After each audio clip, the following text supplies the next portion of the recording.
Hello friend. आज हम लेकर आए हैं पेडागोजी से संबंधित प्रश्न जो कि बहुत ही इम्पोर्टेंट सारे प्रश्न हैं। तो चलते हैं कि पेडागोजी से संबंधित जो प्रश्न है, अभी तक जो भी हमारे चैनल को सब्सक्राइब नहीं किया है सब्सक्राइब कर दें। अगर वीडियो अच्छा लगे तो लाइक और शेयर जरूर कर दें। पहला नंबर क्वेश्चन पे चलते हैं। अंतर्दृष्टि अधिगम के साथ सबसे अच्छी तरह जुड़ा हुआ नाम डैश है। यानी क्या बोल रहा है कि अंतर्दृष्टि अधिगम के साथ सबसे अच्छी तरह से जुड़ा हुआ नाम डैश है। क्या है? तो थारपे, थॉर्नडाइक या वेल्फगैंग कोहलर या मॉरिसन। तो क्या हो जाएगा कि अंतर्दृष्टि अधिगम के साथ सबसे अच्छी तरह से जुड़ा हुआ नाम क्या होगा? वोल्फगैंग कोहलर कोहलर होगा। ठीक है, नेक्स्ट क्वेश्चन चलते हैं। एच जे आइजेक द्वारा पहचाने गए दो मुख्य व्यक्तित्व अंतर कौन सा है? यानी एच जे आइजेक जो है मनोवैज्ञानिक, इसके द्वारा पहचाना गया दो मुख्य व्यक्तित्व कौन सा है? तो देखा कि दो मुख्य व्यक्तित्व कौन सा है, तो बहिर्मुखता, अंतर्मुखता और विक्षुब्धता या स्थिरता। ठीक है, फिर है अगला नेक्स्ट जो है ऑप्शन निराशावाद। ठीक है, देखा कि निराशावाद ऐसा कहीं नहीं है कि निराशावाद उसमें उन्होंने कहा है। इसमें भी देखा कि निराशावाद दिया और इसमें चतुरता और सुरक्षा ऐसा बोल दिया, जबकि ये नहीं होगा। ठीक है, तो हमारा ऑप्शन नंबर ए होगा बहिर्मुखता, अंतर्मुखता या अंतर्मुखता, मनोविक्षुब्धता, स्थिरता। ठीक है, तो ऑप्शन नंबर ए हो जाएगा। एच जे आइजेक द्वारा पहचाने गए दो मुख्य व्यक्तित्व अंतर, यानी व्यक्तित्व में अंतर क्या? बहिर्मुखता या अंतर्मुखता और मनोविक्षुब्धता या स्थिरता। ठीक है, दोनों या दे दिया, ये या ठीक है, या तो ये या तो ये या तो ये या तो ये या तो ये ऐसा है। ठीक है, तो इन दोनों में से कोई बहिर्मुखता या अंतर्मुखता। ठीक है, और इधर मनोविक्षुब्धता या स्थिरता। नेक्स्ट क्वेश्चन चलते हैं। 3 नंबर देखा, 3 नंबर क्वेश्चन क्या है? निम्नलिखित में से कौन सा बुद्धि एवं विकास के संदर्भ में सही नहीं है? ठीक है, तो सही नहीं है। तो देखा पैर से सिर, हमको क्या बोल रहा है? जो बुद्धि और विकास होता है पैर से सिर। ठीक है, पैर से सिर। ठीक है, यहाँ पे माथा है यानी सिर है, पैर से सिर ना ही सिर से पैर होता है, सिर से पैर उल्टा। ठीक है, तो सिर से पैर ये सही है, हमको बोल रहा है कौन सा सही नहीं है, तो पैर से सिर यानी नीचे से ऊपर जैसे बोला है ये गलत हो जाएगा। ठीक है, मतलब गलत हो जाएगा। ठीक है, लेकिन हमसे पूछ ही रहा है कि नहीं है, तो ऑप्शन नंबर ए ही हो जाएगा। उम्मीद करते हैं समझ गए होंगे। नेक्स्ट क्वेश्चन 4 नंबर चलते हैं। निम्नलिखित में से कौन सा समस्या समाधान में अवरोधक नहीं है? ठीक है, कौन सा समस्या समाधान में अवरोधक नहीं है? हमसे क्या बोल रहा है? नहीं है। तो चिंता ये है, नकारात्मक मानसिक वृत्ति ये भी है। ठीक है, यानी क्वेश्चन को समझें। ठीक है, आप दिमाग पर जोर देंगे, समस्या समाधान। ठीक है, समस्या समाधान का अवरोधक, तो अवरोधक ये तो अवरोधक हो जाएगा। ठीक है, हमसे बोल रहा है कि नहीं है, ये तो अवरोधक हो जाएगा। चिंता, कोई भी चिंता करेगा तो समस्या समाधान का अवरोधक है। ये चिंता करेगा तो क्या समस्या का समाधान हो जाएगा? नहीं, तो ये नहीं हमसे पूछ रहा है, तो ये तो होगा, ये भी होगा। देखा अंतर्दृष्टि यानी अपना अंतर्दृष्टि ये अवरोधक नहीं है, तो ऑप्शन नंबर सी हो जाएगा। नेक्स्ट क्वेश्चन 5 नंबर चलते हैं। वृद्धि और विकास किसका संयुक्त उत्पाद है? वृद्धि और विकास किसका संयुक्त उत्पाद है? परिपक्वता और अधिगम, अनुवांशिकता एवं वातावरण, पर्यावरण और पोषण, अनुवांशिकता और जीन। तो हमको वृद्धि और विकास किसका संयुक्त उत्पाद है? देखा कि वृद्धि और विकास जो होता है अनुवांशिकता और वातावरण पे होता है। ठीक है, अनुवांशिकता और वातावरण, तो ऑप्शन नंबर बी हो जाएगा। नेक्स्ट क्वेश्चन चलते हैं। 6 नंबर क्या बोल रहा है? 6 नंबर बोल रहा है कि बहुबुद्धि सिद्धांत का प्रतिपादन किसने किया था? तो बहुबुद्धि सिद्धांत का प्रतिपादन किसने किया था? स्पीयरमैन, थर्स्टन, कैटल या गार्डनर। तो किसने किया था बहुबुद्धि सिद्धांत का? तो गार्डनर ने किया है। बहुबुद्धि सिद्धांत का प्रतिपादन गार्डनर ने किया है। नेक्स्ट क्वेश्चन चलते हैं। 7 नंबर क्या बोल रहा है? एक समावेशी कक्षा में शिक्षक की सबसे महत्वपूर्ण भूमिका होती है, यानी एक समावेशी कक्षा है उसमें शिक्षक का क्या भूमिका है? यह सुनिश्चित करने के लिए कि प्रत्येक बच्चे को अपनी क्षमता का एहसास करने का अवसर मिले। यानी यह सुनिश्चित करने के लिए कि प्रत्येक बच्चा को, जितना बच्चा है सबको अपना क्षमता का एहसास करने के लिए क्या मिले, अवसर मिले। ठीक है, तो ऑप्शन नंबर ए ही सही है। जैसे बी, ऑप्शन नंबर बी पढ़ते हैं, क्या बोल रहे हैं, कक्षा के लिए योजना बनाना ताकि हर बच्चा उसी गति से आगे बढ़े। कक्षा के लिए कोई योजना बना देंगे, क्या हर बच्चा उसी गति से आगे बढ़ेगा? कोई तो कमजोर होगा, तो ये तो होगा नहीं। ठीक है, ऑप्शन नंबर ए ही हो गया। ठीक है, सी और डी ऑप्शन पढ़ने पे भी नहीं होगा। यह सुनिश्चित करने के लिए शिक्षक कक्षा को मानक निर्देश देता है। ऑप्शन बच्चे माता पिता का व्यायाम का पता लगाना, ताकि ऐसा है क्या कोई ऑप्शन? ठीक है, तो नहीं। 8 नंबर चलते हैं। प्रत्याशा मॉडल के लिए प्रयोग किए जाने वाले वैकल्पिक नाम क्या है? ठीक है, तो देखा कि प्रत्याशा मॉडल के लिए प्रयोग किए जाने वाले वैकल्पिक नाम क्या है? तो उपकरणीय सिद्धांत, यस। पथ लक्ष्य सिद्धांत, ये भी है। संयोजकता उपकरण अपेक्षा सिद्धांत, ये भी है। तो ऑप्शन नंबर डी। ठीक है, ऑप्शन नंबर डी कन मून के उपरोक्त सभी को लगा देना है। देखिए ज्यादातर जो होगा, ठीक है, अगर कोई भी क्वेश्चन आपसे पूछे, ठीक है, और उसमें अगर आप नहीं समझ में आ रहा है, नहीं जान रहे हैं, उपरोक्त सभी अगर दिया है, तो वो ऑप्शन सही मार दे के आना है। ठीक है, सीटेट एग्जाम में, क्योंकि वो होगा 99% होता है कि उपरोक्त सभी ही होगा। ठीक है, 1% चांस रहता है कि कोई एक हो। नेक्स्ट क्वेश्चन, अगर नहीं जान रहे तब, जान रहे तब तो मार के आना है जो ऑप्शन होगा। नेक्स्ट क्वेश्चन 9 नंबर क्या बोल रहा है, देखा कि क्रिया प्रसूत अनुकूलन सिद्धांत का प्रतिपादन किसके द्वारा किया गया था? क्रिया प्रसूत अनुकूलन सिद्धांत का प्रतिपादन किसके? पावलोव, स्किनर, थॉर्नर, इनमें से कोई नहीं। तो किसके द्वारा? स्किनर के द्वारा किया गया है। ठीक है, स्किनर के द्वारा क्रिया प्रसूत अनुकूलन सिद्धांत का प्रतिपादन किया गया। नेक्स्ट क्वेश्चन चलते हैं। 10 नंबर क्या बोल रहे हैं, देखा भारत के संविधान के निम्नलिखित में से कौन सा अनुच्छेद 6 से 14 वर्ष की आयु के बच्चों की शिक्षा को मौलिक अधिकार कहता है? यानी क्या कि भारत के संविधान में 6 से 14 वर्ष की आयु के बच्चों को शिक्षा के मौलिक अधिकार कहता है। ठीक है, किसको? ठीक है, तो देखा अनुच्छेद 45, अनुच्छेद 42, अनुच्छेद 21A। ठीक है, और एक ऑप्शन है क्या, अनुच्छेद 51B। तो हमारा ऑप्शन नंबर क्या हो जाएगा कि अनुच्छेद 21 का और। ठीक है, अनुच्छेद 21 का और जो है, ठीक है, उसमें संविधान के 6 से 14 वर्ष के आयु के बच्चों को शिक्षा मौलिक अधिकार कहता है। नेक्स्ट क्वेश्चन चलते हैं। स्टैनफोर्ड बिने परीक्षण किसका मापन करता है? यानी स्टैनफोर्ड बिने परीक्षण किसका मापन करता है? तो व्यक्तित्व का, पठन दक्षता का, बुद्धि का, इनमें से कोई नहीं। तो किसका स्टैनफोर्ड बिने परीक्षण? बुद्धि का करता है। तो ऑप्शन नंबर सी हो जाएगा कि स्टैनफोर्ड बिने परीक्षण किसका मापन करता है? तो बुद्धि का। नेक्स्ट क्वेश्चन चलते हैं। नेक्स्ट क्वेश्चन क्या बोल रहा है,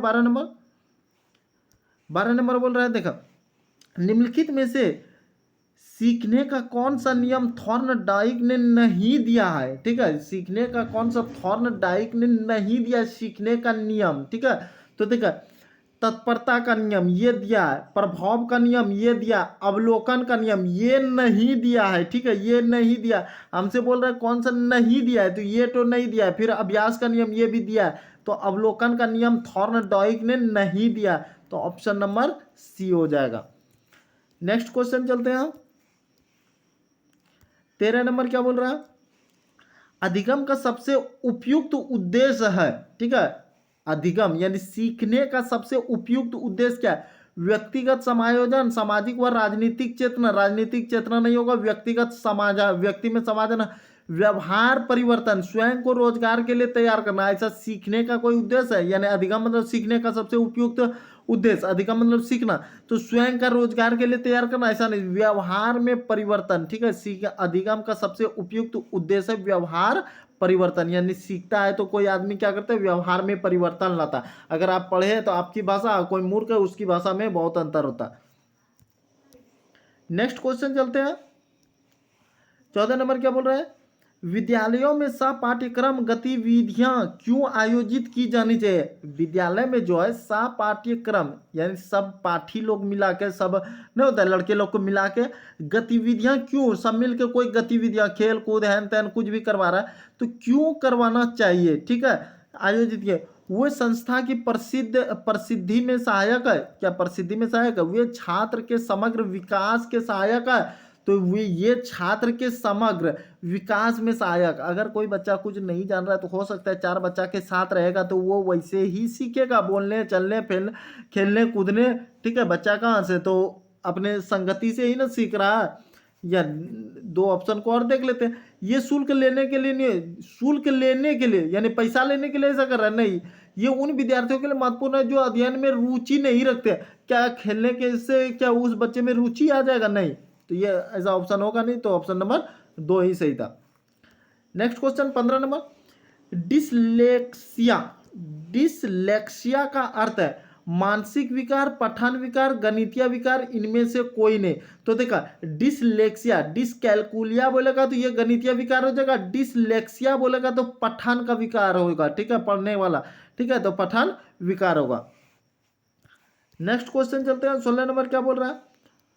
यदि एक शिक्षक कक्षा में एक छात्र को समस्याग्रस्त पाता है, यानी एक वो शिक्षक क्या देखा कि छात्र के साथ कोई समस्याग्रस्त पाता है, तो उसे क्या करना चाहिए? क्या करना चाहिए? बच्चों को तत्काल घर वापस भेज देना चाहिए? क्या स्कूल से बच्चे को क्या करेगा? घर भेज देगा? ऐसा तो करेगा नहीं। ठीक है, बच्चों को नजरअंदाज करना चाहिए? एक शिक्षक को नजरअंदाज नहीं करना चाहिए। बच्चे को दंड देना चाहिए? ये भी नहीं। बच्चे को परामर्श प्रदान करना चाहिए? तो ये होगा। ठीक है, नेक्स्ट क्वेश्चन चलते हैं। 17 नंबर क्या बोल रहा है? स्टैनले हाल के अनुसार अधिक तनाव और तूफान की अवस्था है, यानी स्टैनले हाल के अनुसार अधिक तूफान और तनाव और तूफान की अवस्था कौन सा है? तो पौढ़ावस्था, बाल्यावस्था, किशोरावस्था, शैशवावस्था। तो क्या हो जाएगा? किशोरावस्था को कहते हैं। अधिक तनाव और तूफान की अवस्था को किशोरावस्था कहा जाता है। ठीक है, नेक्स्ट क्वेश्चन चलते हैं। 18 नंबर क्या बोल रहा है? देखा, 18 नंबर बोल रहा है निम्नलिखित में से कौन सा अधिगम को प्रभावित करने वाला शिक्षक संबंधी कारक है? यानी क्या कि अधिगम को यानी सीखने को प्रभावित करेगा करने वाला शिक्षक का संबंधी कारक है। तो ऑप्शन देखते हैं। परिपक्वता और प्रेरणा नहीं, कक्षा में सामाजिक भावनात्मक जलवायु नहीं, अनुशासन की संरचना, शिक्षक की नेतृत्व शैली हो जाएगा। शिक्षक की नेतृत्व शैली जो है क्या करता है कि शिक्षक की नेतृत्व शैली अधिगम को प्रभावित करने वाला शिक्षण संबंधी कारक है। यानी शिक्षक से ही ना बच्चा सीख रहा है, तो शिक्षक का नेतृत्व शैली अधिगम यानी सीखने को प्रभावित करने वाला शिक्षक संबंधी कारक है। उम्मीद करते हैं समझ गए होंगे। 19 नंबर क्वेश्चन चलते हैं। क्या बोल रहा है 19 नंबर? निम्नलिखित में से कौन सा शिक्षण की उपयुक्त विधि है? शिक्षण का उपयुक्त विधि है संगोष्ठी और श्रुतिलेख और दत्तकार, संगोष्ठी और परियोजना, व्याख्यान और श्रुतिलेख। तो देखा कि संगोष्ठी तो होगा, श्रुतिलेख ये नहीं होगा, ये दत्तकार ये नहीं होगा, संगोष्ठी और परियोजना बनाना। ठीक है, संगोष्ठी और परियोजना, तो ऑप्शन नंबर सी हो जाएगा। नेक्स्ट क्वेश्चन चलते हैं। 20 नंबर क्या बोल रहा है कि अधिगम वक्र डैश के संकेतक है, यानी अधिगम का वक्र, अगर ये अधिगम का वक्र दे दिया ऐसा, ठीक है, तो क्या चीज का संकेतक है? तो अधिगम की प्रगति, सही बात है, प्रगति का ही संकेतक है। ठीक है, बाकी जो है ऑप्शन जितने मौलिकता, गति, चरित्र, रचनात्मक, ऐसा कुछ नहीं है। नेक्स्ट क्वेश्चन 21 नंबर क्या बोल रहा है? उच्च प्राथमिक स्तर पर सामाजिक विज्ञान में कौन सा विषय शामिल नहीं है? यानी उच्च प्राथमिक स्तर पर सामाजिक विज्ञान में कौन सा विषय शामिल नहीं है? तो इतिहास शामिल है, भूगोल शामिल है, राजनीतिक विज्ञान शामिल है, दर्शन शास्त्र जो है ये शामिल नहीं है। तो कौन नहीं हमसे पूछा है? तो ऑप्शन नंबर ए हो जाएगा। 21 का ए। नेक्स्ट क्वेश्चन चलते हैं 22 नंबर। 22 नंबर क्या बोल रहा है? देखा, सामाजिक अध्ययन शिक्षण का उद्देश्य है। सामाजिक अध्ययन शिक्षण का उद्देश्य क्या है?